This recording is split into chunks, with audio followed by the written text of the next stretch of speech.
Hello dear students.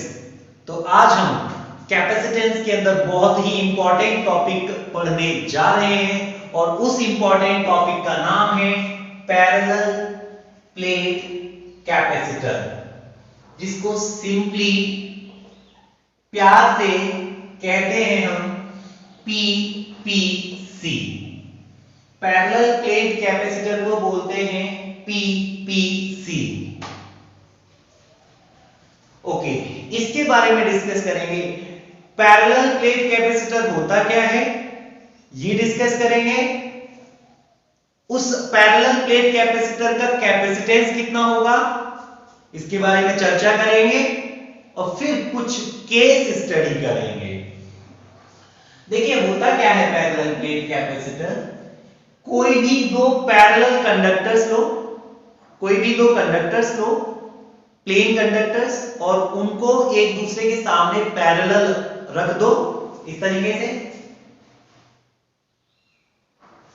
ये दो conductors हैं, प्लेन कंडक्टर्स, दोनों एक दूसरे के सामने रखे हैं। दोनों के बीच की जो डिस्टेंस होगी मान लो वो d है,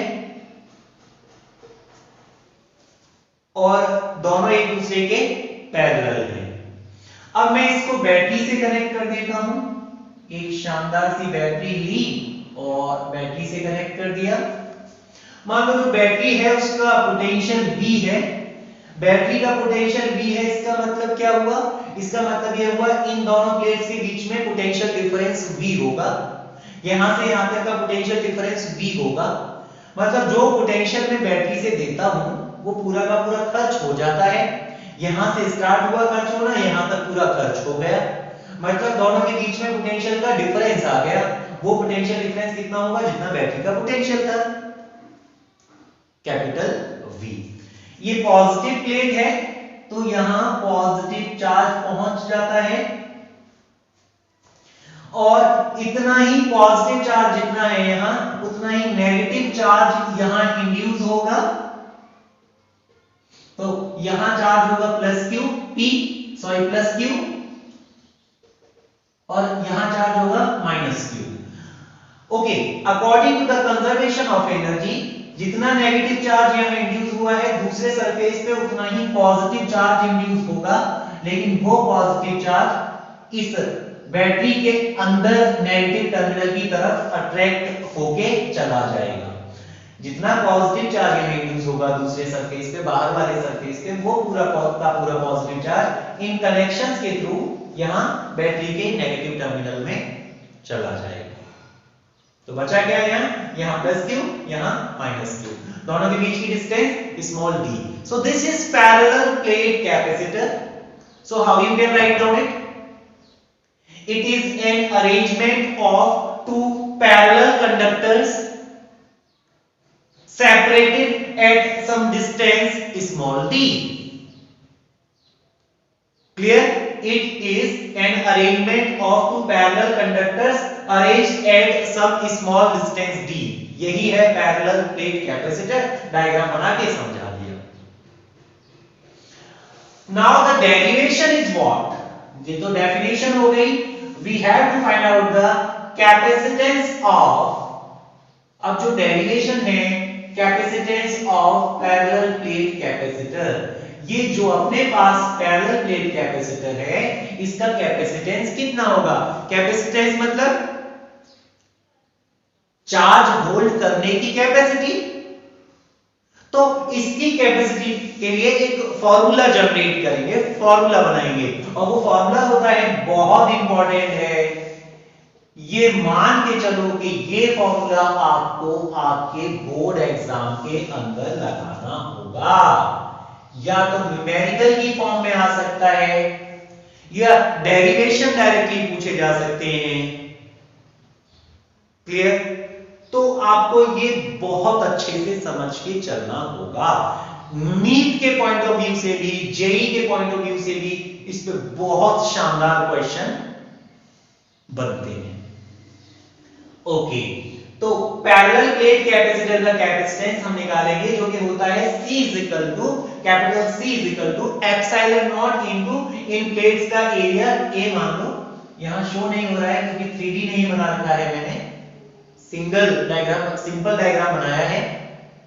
3D बनाऊंगा तो बहुत अच्छा बन जाएगा, इसलिए नहीं बनाया है, तो अभी ऐसे से ही काम चलाते हैं। तो ये कैपेसिटेंस होगा पीपीसी का बंधु, ये पता करना है हमें। ओके, चलते हैं। कहानी जो स्टार्ट हम करेंगे वो ये है कि जनरल फॉर्मूला मैंने आपको सिखाया था, since the charge stored at plates,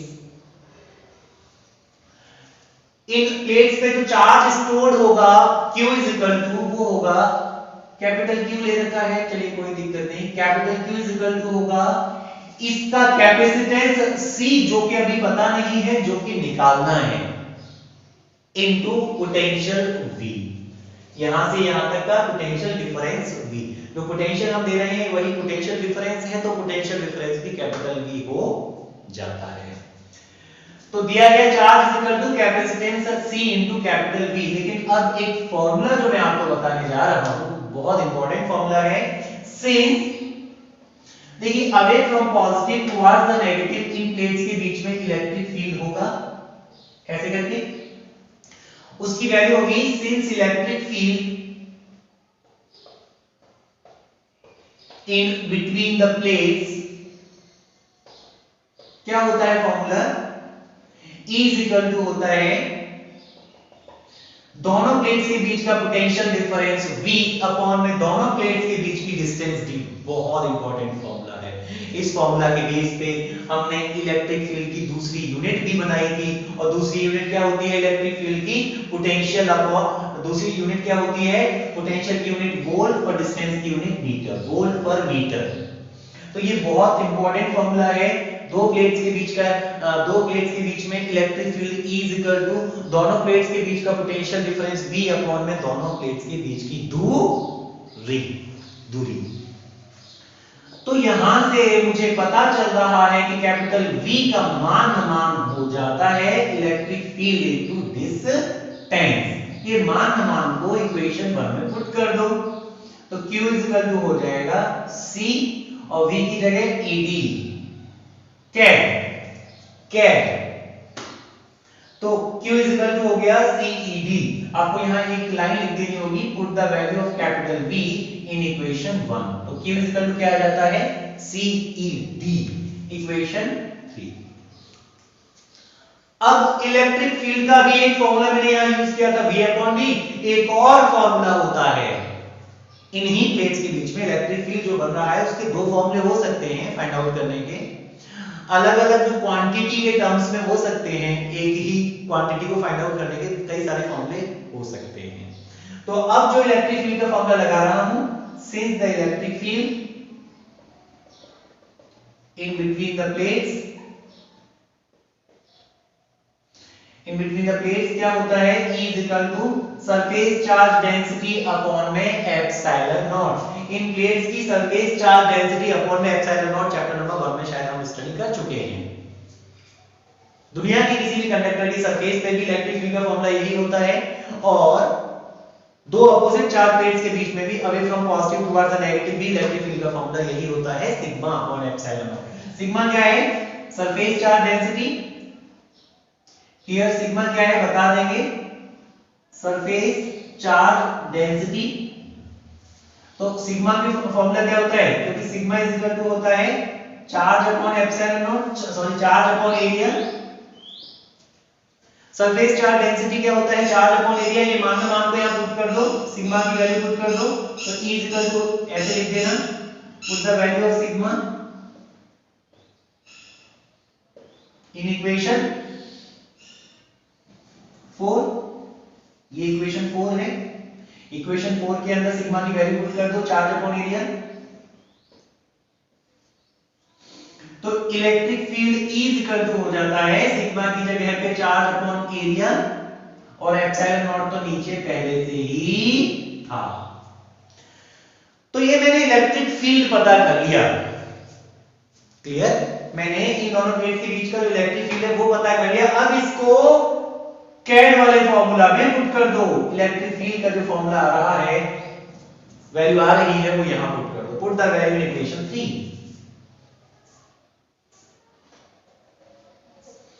Put the value in 3. Equation 3 के अंदर वैल्यू पुट कर रहे हैं, तो E की वैल्यू यहां पुट करेंगे तो ये हो जाएगा charge is equal to capacitance C into electric field, जो कि कितना आया है Q upon epsilon naught A, और D की जगह पर D ही आएगा. अब हम जानते हैं, सॉरी यहां देखिए चार्ज का सिंबल आप कैपिटल Q ही लेना, यहां भी कैपिटल Q ले रखा है तो यहां भी कैपिटल Q सिंबल लो. देखिए Q से Q काटना हम जानते हैं, बहुत अच्छे से जानते हैं. Q से Q कैंसिल कर दिया तो बंधु C, कैपेसिटेंस का फॉर्मूला आ रहा है epsilon naught A upon D.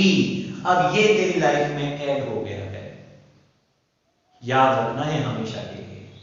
C is equal to epsilon naught A upon D, epsilon naught A upon D. लेकिन कब? जब इन प्लेट्स के बीच में एयर भरी हो, एयर से फिल हो. कब है ये formula? when the plates are filled with air. क्या फर्क पड़ेगा? फर्क पड़ता है जब एयर भरी होती है तो एयर थोड़ा वीक मीडियम है, कमजोर मीडियम है, वो थोड़ा आसानी से टूट जाता है. मैं इसको थोड़ा सा ही चार्ज दे पाऊंगा, वो एयर टूट जाएगी, आयनाइज हो जाएगी, फिर मैं इस प्लेट्स को एक्स्ट्रा चार्ज नहीं दे पाऊंगा. एक्स्ट्रा चार्ज नहीं दे पाऊंगा मतलब कम ही चार्ज दे पाऊंगा. चार्ज कम दे पाऊंगा मतलब कैपेसिटेंस कम होगा. चार्ज होल्डिंग कैपेसिटी ही कैपेसिटेंस कहलाती है. जब मैं चार्ज कम दे पाऊंगा तो कैपेसिटेंस कम होगा. लेकिन मैं एक स्ट्रॉन्ग मीडियम अगर यहां रख दूंगा जो कि आसानी से ना टूटे, तो मैं इन प्लेट्स को बहुत चार्ज दे सकता हूं. बहुत चार्ज दे सकता हूं मतलब उस केस में कैपेसिटेंस बढ़ जाएगा. कितना बढ़ जाएगा? Let's see. केस स्टडीज में पढ़ लेते हैं. If the plates are filled with some dielectric medium, तो क्या हो जाएगा? तो जो फॉर्मूला है अभी C का, फिर आएगा C dash is equal to हो जाएगा, अगर प्लेट्स को हमने इन प्लेट्स को किसी मीडियम से इंट्रोड्यूस करा दिया, कोई मीडियम हमने प्लेट्स के बीच में भर दिया इस तरीके से,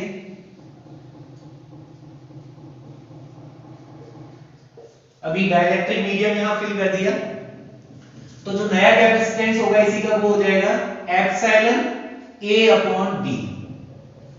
लेकिन परमिटिविटी ऑफ द मीडियम, तो इस मीडियम की permittivity epsilon is equal to होता है epsilon naught into epsilon R. The permittivity of the medium, जो भी मीडियम हमने भरा है उस मीडियम की परमिटिविटी आ जाएगी अब फॉर्मूला में, और परमिटिविटी का फॉर्मूला होता है free permittivity of free space into relative permittivity. तो यहां वैल्यू को पुट कर देंगे तो C dash is equal to आएगा एप्सिलॉन की जगह epsilon R into epsilon not.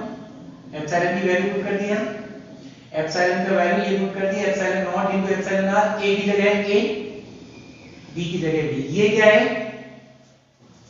ये तो पुराना कैपेसिटेंस है जो कि कम हुआ करता था, तो नया कैपेसिटेंस आ जाता है पुराने कैपेसिटेंस से एप्सिलॉन R गुना ज्यादा हो गया है. इसी को ऐसे समझते हैं, मान लो पहले ये एयर से फिल था तो इसका कैपेसिटेंस C था. अभी मैंने इन्हीं प्लेट्स को अगर माइका की शीट से भर दिया, माइका के लिए एप्सिलॉन R की वैल्यू 1 होती है, तो नया जो कैपेसिटेंस है वो पुराने कैपेसिटेंस से 6 हो जाएगा. माइका के लिए एप्सिलॉन R की वैल्यू 6 होती है, तो 6 गुना कैपेसिटेंस बढ़ जाएगा, मतलब ये 6 गुना चार्ज को ज्यादा स्टोर कर सकता है माइका के केस में. इसीलिए जो कंडेंसर होते हैं, जो फैन में आपने कंडेंसर देखे होंगे, वो हमेशा कॉटन टाइप के डाइलेक्ट्रिक मीडियम से भरे होते हैं. क्यों? so that the capacitance may get increased. What is the benefit? Capacitance may get increased means ज्यादा चार्ज को स्टोर कर पाएगा, वो ज्यादा चार्ज को स्टोर कर पाएगा तो अच्छा है, यही तो हम चाहते हैं. तो ये तो हो गया कैपेसिटेंस ऑफ ए पीपीसी. और मैंने इसमें केस स्टडी देख लिया कि पूरा मीडियम अगर हम डाइलेक्ट्रिक मीडियम से भर दें, पूरी प्लेट के बीच में डाइलेक्ट्रिक मीडियम अगर भर दें तो कितना होगा. मेरा दूसरा क्वेश्चन है पूरे मीडियम को ना करके कुछ पोर्शन में अगर भर दिया जाए तो। So the dear students, our next topic is, अभी हम कैपेसिटेंस के अंदर ही हैं। कैपेसिटेंस पैरेलल प्लेट कैपेसिटर का फाइंड आउट करेंगे। Capacitance of a PPC with a partially filled dielectric medium. अभी कहानी क्या है, अपने पास एक पैरेलल प्लेट कैपेसिटर है जिसको हमने बैटरी से कनेक्ट कर रखा था, लेकिन अभी ये जो खाली जगह थी, स्पेस थी, ओके पहले मैं यहां बना देता हूं, बैटरी का पोटेंशियल V है, इसको पॉजिटिव चार्ज, इसको इतना ही यहां नेगेटिव चार्ज, और पॉजिटिव चार्ज जो दूसरे सरफेस पे पॉजिटिव चार्ज बनेगा वो इस मीडियम के थ्रू नेगेटिव प्लेट की तरफ अट्रैक्ट हो जाता है। तो यहां जितना पॉजिटिव चार्ज यहां उतना ही नेगेटिव चार्ज। क्लियर? ये तो पैरेलल प्लेट कैपेसिटर का डायग्राम हो गया, लेकिन with a partially filled dielectric medium. अब मैं क्या करूंगा, इस स्पेस में, फ्री स्पेस में एक डाइइलेक्ट्रिक मीडियम को रखूंगा और इसको पूरी तरीके से नहीं भरूंगा, बल्कि T थिकनेस का ही ले रहा हूं, T थिकनेस का। यहां से यहां तक की थिकनेस T है और प्लेट्स के बीच की खाली जगह कहीं ज्यादा थी, वो D थी। प्लेट्स के बीच की जगह D थी, अब उसमें से मैंने T स्पेस में एक डाइइलेक्ट्रिक स्लैब रख दी, और ये डाइइलेक्ट्रिक स्लैब ऐसी है कि इसकी जो रिलेटिव परमिटिविटी है वो एप्सिलॉन r है। देखिए लास्ट वाले केस में हमने ऐसे पढ़ा था कि अगर पूरी की पूरी प्लेट्स ही डाइइलेक्ट्रिक मीडियम से भरी हो तब तो ठीक है, कैपेसिटेंस जो है एप्सिलॉन r गुना बढ़ जाता था। इस केस में कितना बढ़ेगा या घट भी सकता है, या अगर बढ़ेगा तो कितना बढ़ेगा, ये फाइंड आउट करने जा रहे हैं। मतलब अब इस कंडीशन में इसका कैपेसिटेंस कितना होगा ये डेराइव करने अब हम चाह रहे हैं, और कैपेसिटेंस का फॉर्मूला होता है, पार्शियली फिल्ड कैपेसिटी पीपीसी के केस में कैपेसिटेंस का फॉर्मूला आता है एप्सिलॉन नॉट a अपॉन में d minus t plus t upon epsilon r। देखिए कहानी स्टार्ट करते हैं। देखिए away from positive towards the negative, मतलब इलेक्ट्रिक फील्ड तो यहां है E नॉट इस डायरेक्शन में, और इस स्लैब के अंदर भी इलेक्ट्रिक फील्ड होगा। नेट इलेक्ट्रिक फील्ड इसी डायरेक्शन में बनता है, वो हम पहले पढ़ चुके हैं क्यों बनता है। इधर बाहर से इलेक्ट्रिक फील्ड लगा रहे हैं, इसके अंदर अपोजिट डायरेक्शन में इलेक्ट्रिक फील्ड बनता है, लेकिन वो कम बनता है, जिसकी वजह से बड़ी क्वांटिटी में से छोटी क्वांटिटी को माइनस करके रिजल्टेंट इलेक्ट्रिक फील्ड इसी डायरेक्शन में आ जाता है। कितना? Capital E। ओके, देखिए कहानी अब हमने पढ़ी है क्या, कि इलेक्ट्रिक फील्ड जहां पर भी है, मान लो इन दो प्लेट्स के बीच में इलेक्ट्रिक फील्ड है, away from positive towards the negative electric field है E। तो ये जो इलेक्ट्रिक फील्ड है ये हमेशा पोटेंशियल को डिक्रीज करता जाता है। जिस डायरेक्शन में इलेक्ट्रिक फील्ड दिख रहा है पोटेंशियल डिक्रीज होता जाएगा। मतलब मान लो इस प्लेट पे पोटेंशियल 100 था, 100, 90, 80, 70, 60, 40 यहां तक आते आते 0 हो जाएगा। मतलब जिस डायरेक्शन में इलेक्ट्रिक फील्ड दिख रहा है पोटेंशियल डिक्रीज होता जाता है, या फिर कह दो कि इलेक्ट्रिक फील्ड जो है पोटेंशियल का ड्रॉप कराता है, पोटेंशियल को खर्च करता है। Clear?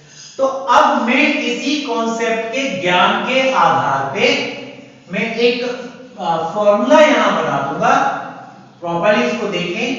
The total potential drop across the plates, capacitor plates के बीच में टोटल पोटेंशियल डिफरेंस V आना है। अब वो आएगा किस तरीके से? अब देखो यहां खाली जगह में, अब मैं इसको ऐसे बोलूंगा, एक तो ये खाली जगह है और दूसरी ये डाइइलेक्ट्रिक वाली जगह है। खाली जगह है दोनों साइड में है और ये बीच में डाइइलेक्ट्रिक वाली जगह है। खाली जगह में इलेक्ट्रिक फील्ड E नॉट और इसके अंदर इलेक्ट्रिक फील्ड E।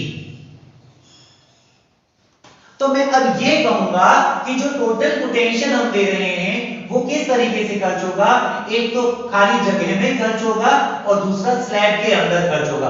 क्यों नहीं आया समझ में? देखिए खाली जगह में इलेक्ट्रिक फील्ड है E नॉट और इलेक्ट्रिक फील्ड क्या कराता है, पोटेंशियल का ड्रॉप।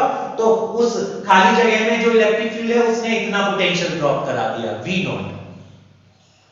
ऐसे ही स्लैब के अंदर इलेक्ट्रिक फील्ड है कैपिटल E, ये भी इलेक्ट्रिक पोटेंशियल को कम कराता है, डिक्रीज कराता है।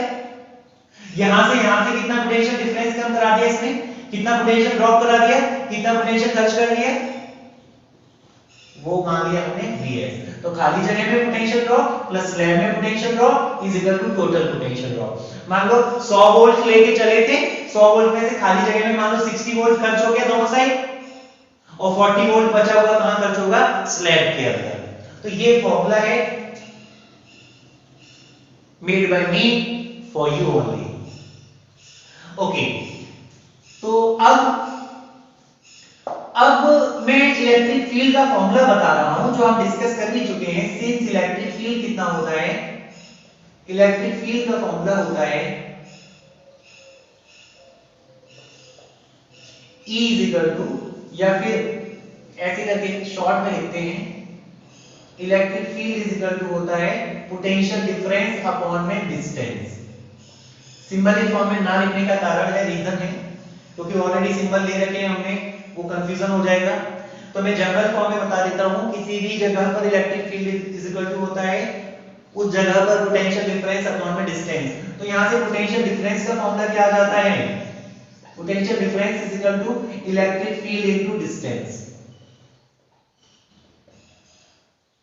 ओके, तो अब सुनो, खाली जगह में पोटेंशियल ड्रॉप कितना होगा, मैं फॉर्मूला लिख रहा हूं, it indicates that total potential drop V equal to हो जाएगा खाली जगह में पोटेंशियल ड्रॉप प्लस स्लैब के अंदर पोटेंशियल ड्रॉप।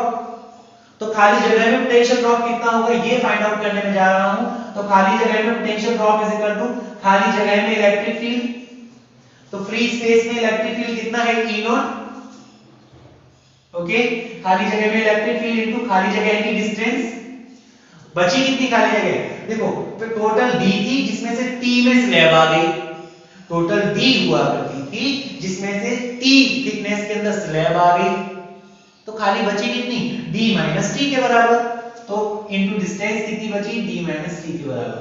मतलब ये जो इलेक्ट्रिक फील्ड E नॉट है, खाली जगह में जो इलेक्ट्रिक फील्ड है वो इतनी खाली जगह है, खाली जगह में इलेक्ट्रिक फील्ड इनटू खाली जगह प्लस ये तो हमने V नॉट की वैल्यू पुट कर दी। ऐसे ही V स्लैब क्या होगा, स्लैब के अंदर इलेक्ट्रिक फील्ड कितना है E इनटू स्लैब की थिकनेस, बोले तो T। क्वेश्चन 2, बात क्लियर है। अब इस वाले इलेक्ट्रिक फील्ड को स्लैब के अंदर जो इलेक्ट्रिक फील्ड आ रहा है मैं E नॉट के टर्म्स में कन्वर्ट करना चाहूंगा ताकि कुछ भी करके कॉमन ले सकें। कुछ भी कर कॉमन ले, कैसे कर सकते हैं, देखिए कहानी बहुत सिंपल है, कहानी जो है बहुत सिंपल है। कैसे, इस मीडियम की relative permittivity, the relative permittivity of the medium, the relative permittivity of medium, इसका फॉर्मूला होता है epsilon r is equal to, इस मीडियम की जो रिलेटिव परमिटिविटी है उसका फॉर्मूला होता है खाली जगह में इलेक्ट्रिक फील्ड, मतलब स्लैब को लगाने से पहले जो इलेक्ट्रिक फील्ड हुआ करता था E नॉट हुआ करता था, अपॉन में अब जो इलेक्ट्रिक फील्ड है इसके अंदर टोटल, तो कितना है टोटल E है अभी, तो यहां से E की वैल्यू कितनी आ जाती है, E की वैल्यू आ जाती है एप्सिलॉन r को नीचे ले जाओ तो E not upon epsilon r, equation 3। Clear, E की वैल्यू आ गई E not upon epsilon r। अब इस मान को यहां, कहां, यहां पुट करते हैं, put the value in equation 2, put the value in equation 2। Okay, तो ये हो जाएगा total potential drop is equal to, total potential drop V is equal to E naught bracket में D माइनस T खाली जगह में इलेक्ट्रिक फील्ड इनटू खाली जगह की थिकनेस प्लस स्लैब के अंदर इलेक्ट्रिक फील्ड E, और स्लैब के अंदर इलेक्ट्रिक फील्ड की वैल्यू मैं क्या पुट करने जा रहा हूं, E not upon epsilon r और मल्टीप्लाई इनटू T। तो ठीक है, E नॉट को कॉमन ले ले, ई नॉट को कॉमन ले लें, तो v इज इक्वल टू हो जाएगा ई नॉट, कॉमन लेने के बाद यहां बचा d minus T plus E not, यहां से कॉमन लेने के बाद t upon epsilon r। Equation number 4। अभी तो बाकी है कहानी बंधु ई नॉट। ई नॉट बोले तो खाली जगह में इलेक्ट्रिक फील्ड का इससे निकालेंगे।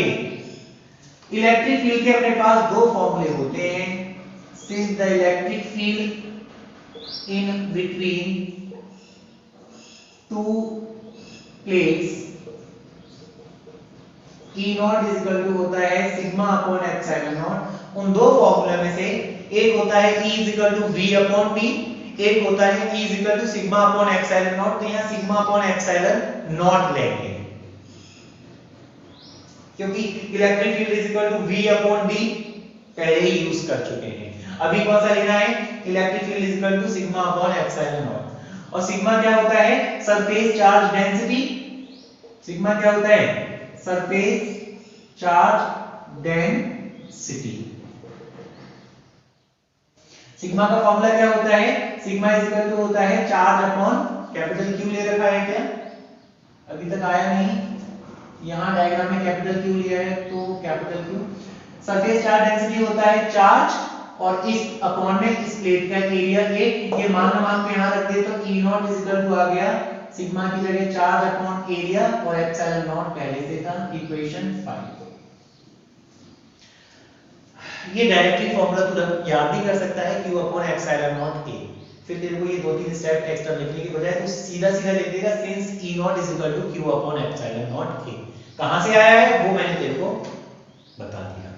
अब इस मान को यहां पुट कर दे तो V इज इक्वल टू हो जाता है E नॉट की जगह Q upon epsilon naught A और E नॉट की वैल्यू हो गई multiply by D minus T plus P by K। Clear? अब Q जनरल फॉर्मूला क्या होता है? इन प्लेट्स पे इकट्ठा होने वाला charge Q is equal to होगा, Q इज इक्वल टू क्या होगा? यहां लिख देते हैं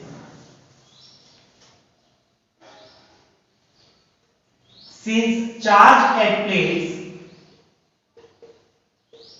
इसको मैं जनरल फॉर्मूला कह देता हूं कई बार। Charge at plates is equal to होता है अभी इस पूरे सिस्टम का जो कैपेसिटेंस आएगा into Q is equal to C into V और टोटल जो पोटेंशियल डिफरेंस आ रहा है और टोटल पोटेंशियल डिफरेंस हम पहले ही कैलकुलेट कर चुके हैं।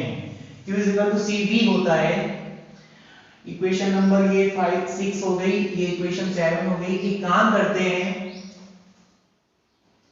Q is equal to CV यहां पुट कर दो, Q की वैल्यू यहां पुट कर दो। इक्वेशन नंबर 6 में जो Q आ रहा है उसकी जगह CV पुट कर दो, पुट द वैल्यू।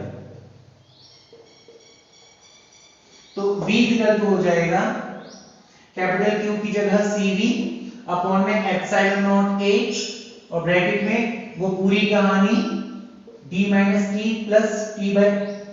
अच्छा एक बात सुने, ये एप्सिलॉन R है और एप्सिलॉन R ही लेके चलो।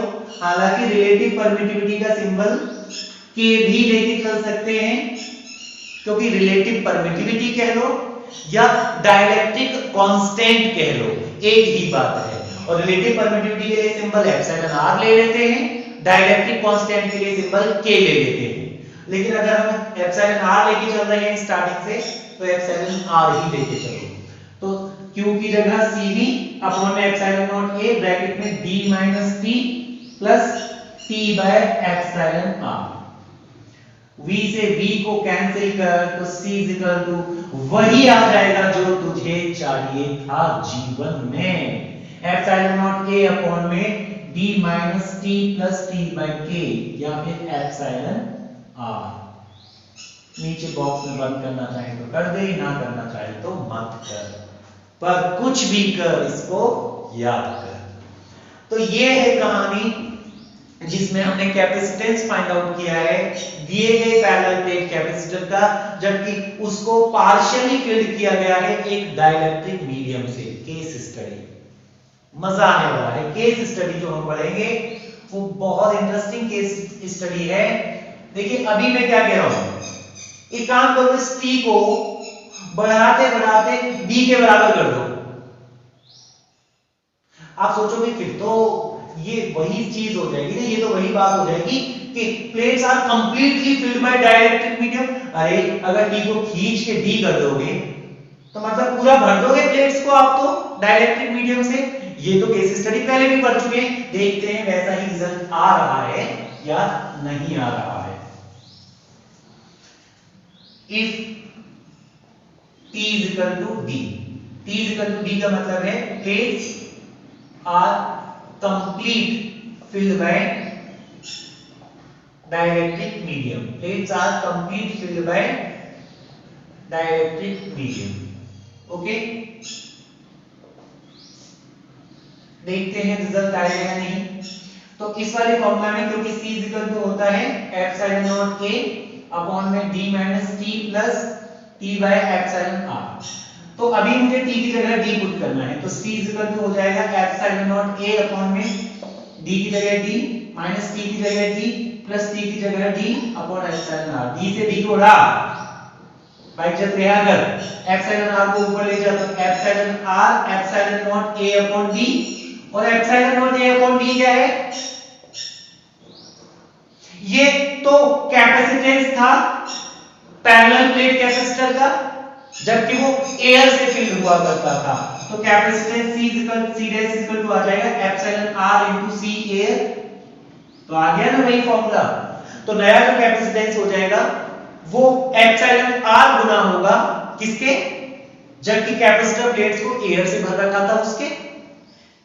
तो capacitor plates filled with some dielectric medium C dash is equal to होगा epsilon R into capacitor plates filled with air C air. तो एप्सिलॉन R गुना बढ़ गया नया कैपेसिटेंस, तो ये बिल्कुल लास्ट टाइम जैसा केस स्टडी ही आ गया है। तो इसी के अंदर मैं एक केस स्टडी और कर रहा हूं। अब सोचोगे अब क्या बचा, बाल की खाल निकालना, इसे कहते हैं बाल की खाल निकालना। और जो मैं रिजल्ट बताने जा रहा हूं वो समझने के पॉइंट ऑफ व्यू से बहुत इंपॉर्टेंट है। चल हो जा शुरू। अभी मैं क्या कह रहा हूं, मैं कह रहा हूं कि दो काम कर, एक तो इन प्लेट्स को पूरा भर दे डाइलेक्ट्रिक मीडियम से, ओके, तो T is equal to D।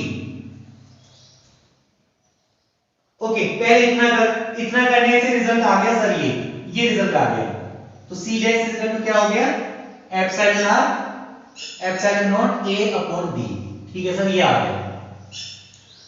अब मैं कह रहा हूं तुझसे कि डाइलेक्ट्रिक मीडियम ना लेके तू कंडक्टिंग मीडियम से भर दे पूरी प्लेट्स को। कंडक्टिंग मीडियम का मतलब जो चार्ज को यहां से यहां फ्लो करा देगा। सर जैसे ही आप कंडक्टिंग मीडियम में डालोगे वो चार्ज तो यहां से पूरा यहां चला जाएगा। जाने दे, हमें क्या प्रॉब्लम है, हम तो डेरिवेशन करते हैं। तो ध्यान रख, अगर कंडक्टर है, if plates are complete filled by some conductor या फिर कंडक्टिंग स्लैब, तो कंडक्टिंग स्लैब के लिए एप्सिलॉन R की जो वैल्यू होती है बच्चा, वो होती है इनफाइनाइट। रिलेटिव परमिटिविटी जो होती है कंडक्टिव मीडियम की, वो इनफाइनाइट कंसीडर की जाती है, इसीलिए तो वो कंडक्टर है। रिलेटिव परमिटिविटी जो होती है कंडक्टिंग मीडियम की, वो कितनी होती है, इनफाइनाइट। यहां वैल्यू पुट करेगा तो C डैश कितना आ जाएगा, इनफाइनाइट। कहने का मतलब ये है, दिए गए कैपेसिटर प्लेट्स को अब तू पार्शियली फिल ना करके पहले तो कंप्लीटली फिल कर दे। कंप्लीटली फिल कर दिया तूने, ओके। अब ये डाइलेक्ट्रिक मीडियम नहीं है बल्कि क्या है, ये कंडक्टर है। तो कंडक्टर अगर है, बैटरी से तूने जोड़ रखा है, तो इसका जो कैपेसिटेंस हो जाएगा वो इनफाइनाइट हो जाएगा। इनफाइनाइट बोलते ही किसी के दिमाग में ये क्वेश्चन आया कि सर एक बात बताओ, अगर ये इनफाइनाइट हो जाएगा कैपेसिटेंस, तो मतलब तो इसका ये हुआ कि चार्ज होल्डिंग कैपेसिटी इनफाइनाइट हो जाएगी। मतलब अब तो ये कितना भी चार्ज होल्ड कर सकता है। हाँ तो सही है ना। तू इसको चार्ज दे, ये चार्ज लेता जाएगा। तू इनफाइनाइट चार्ज दे, चार्ज लेता जाएगा। हाँ वो अलग बात है, चार्ज को यहां से निकाल देगा। इसीलिए हम कंडक्टिंग मीडियम नहीं लेते हैं, क्योंकि वो चार्ज को ले तो लेता है लेकिन लेके फिर वापस भी कर देता है। तो क्या है, जो कंडक्टर्स होते हैं उनकी चार्ज होल्डिंग कैपेसिटी इनफाइनाइट है। आप इनफाइनाइट चार्ज दो, वो ले लेगा। वो अलग बात है कि उसको निकाल देगा दूसरी साइड से। क्लियर? तो जो कंडक्टर्स होते हैं उनकी चार्ज होल्डिंग कैपेसिटी इनफाइनाइट होती है, उनका कैपेसिटेंस इनफाइनाइट होता है, उनकी रिलेटिव परमिटिविटी इनफाइनाइट होती है। इसीलिए हम जो कंडेंसर होते हैं उनके अंदर कंडक्टर फिल नहीं करते। कंडक्टर फिल करेंगे तो चार्ज को ले तो लेगा, इनफाइनाइट चार्ज दे दे तो ले लेगा, लेकिन उस चार्ज को निकाल भी देगा। तो फायदा क्या होगा? जब चार्ज को इकट्ठा ही नहीं कर पाए, स्टोर ना कर पाए, तो उसका कोई फायदा नहीं है। क्लियर?